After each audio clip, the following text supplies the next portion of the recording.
मित्रों, जय माता की, जय गुरुदेव के चरणों में नमन। आज आपको हम उस रहस्य को बताएंगे जब योगी अपने शरीर से अंतर्ध्यान हो जाता है।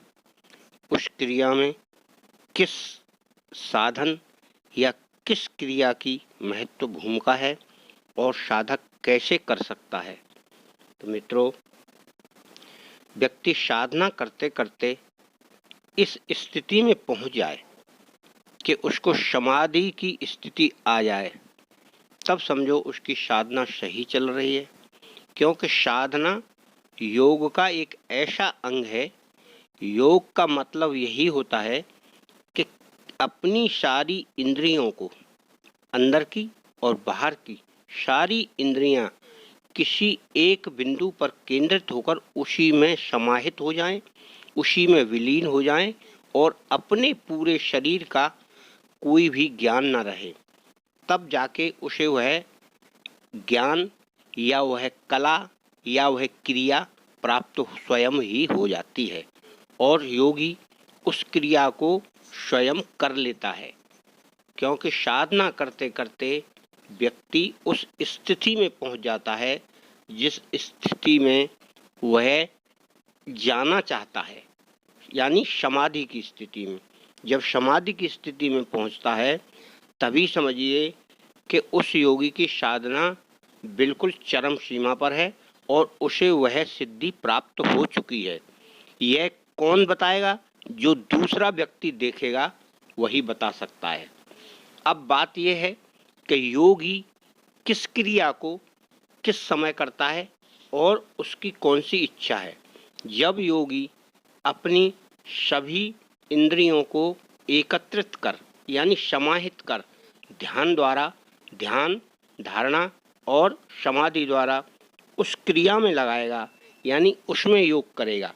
यदि योगी अपने शरीर में ध्यान लगाता है या शरीर पे साधना करता है, शरीर के ध्यान में, और उसमें समाधिस्थ होकर संयम कर लेता है, तो वह योगी अंतर्ध्यान होने की सिद्धि प्राप्त कर लेता है। सभी प्रकार से अपने शरीर पर उसे ध्यान करना होता है। इसी प्रकार से आत्मदर्शन के लिए योगी अपनी आत्मा पर ध्यान लगाकर संयम करता है और उस आत्मा के दर्शन उसको हो जाते हैं। तो अंतर ध्यान के लिए केवल शरीर पर ध्यान करना है और उसमें सिद्धि प्राप्त करना है।